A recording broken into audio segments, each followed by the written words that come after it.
ముందుగా మీకు శుభాకాంక్షలు. సాంగ్ చాలా బాగా వచ్చింది. సో ఈ పాట మీకు ఎలా అవకాశం వచ్చింది ఏంటి? ముందుగా థ్యాంక్ యూ సో మచ్ అండి.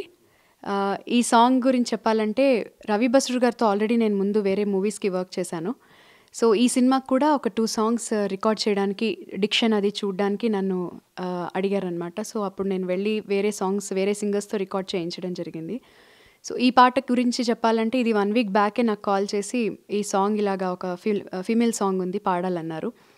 సో దానికి ఓకే అని నేను ఇంట్లోంచి రికార్డ్ చేసి పంపించాను ఆయనకి.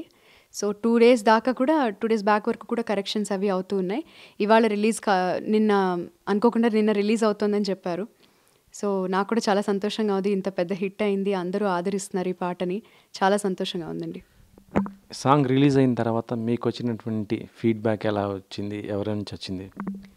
అందరూ ప్రభాస్ గారి ఫ్యాన్సే కాకుండా చాలామంది మ్యూజిక్ లవర్స్ కానీ నన్ను ఫాలో అయ్యేవాళ్ళు కానీ అందరూ కూడా చాలా చాలా పాజిటివ్గా రెస్పాన్స్ ఇస్తున్నారు. చాలా సంతోషపడుతున్నారు ఈ పాట ఇంత బాగుండడం, ఇంత పెద్ద హిట్ అవ్వడం. అండ్ నేను ఇంకొక పాట సెకండ్ టైం ప్రభాస్ గారితో ఈ పాట పాడడం జరుగుతుంది. ప్రభాస్ గారికి ఫస్ట్ ఏ పాట పాడారు? రాధేశ్యామ్లో ఈ రాతలు అనే సాంగ్ ప్రభాస్ గారికి పాడడం జరిగింది. ఇది సెకండ్ సాంగ్ ఆయనతో.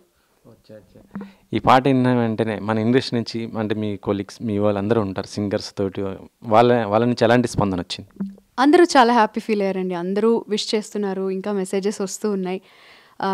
అందరూ కూడా చాలా బాగా పాడావు, కొత్తగా ఉంది నీ వాయిస్ ఇందులో, డిఫరెంట్గా నేను పాడే రెగ్యులర్ జానర్స్ కంటే కూడా మెలడీ అయినా కూడా కొంచెం రాగా.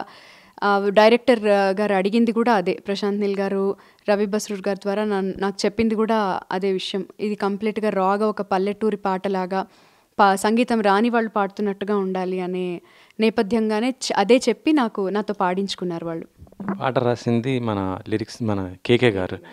సో ఆయన లిరిక్స్ రాసింది మీకు ఎలా యాప్ట్ చేసుకున్నారు దాన్ని? అసలుకి లిరిక్స్ చూడగానే అందరికీ కూడా చాలా సులువుగా అర్థమైపోయేటట్టు ఇది ఒక ఫ్రెండ్షిప్ సాంగ్ అని, ఇద్దరు ఫ్రెండ్స్ మధ్యలో వాళ్ళ నేచర్ ఎట్లా ఉంటుంది అనేది ఆయన చాలా చక్కగా చరణాల్లో చాలా బాగా ఎక్స్ప్లెయిన్ చేసి రాశారు. కేకే గారితో కూడా ఇది నాకు సెకండ్ సాంగ్. ప్రభాస్ గారు కేకే గారు కాంబినేషన్లో ఇది నాకు సెకండ్ సాంగ్. సో ఆయనకి మళ్ళీ పాడడం, అంత అద్భుతమైన రచన ఆయన చేయడం చాలా సంతోషంగా అనిపించిందండి.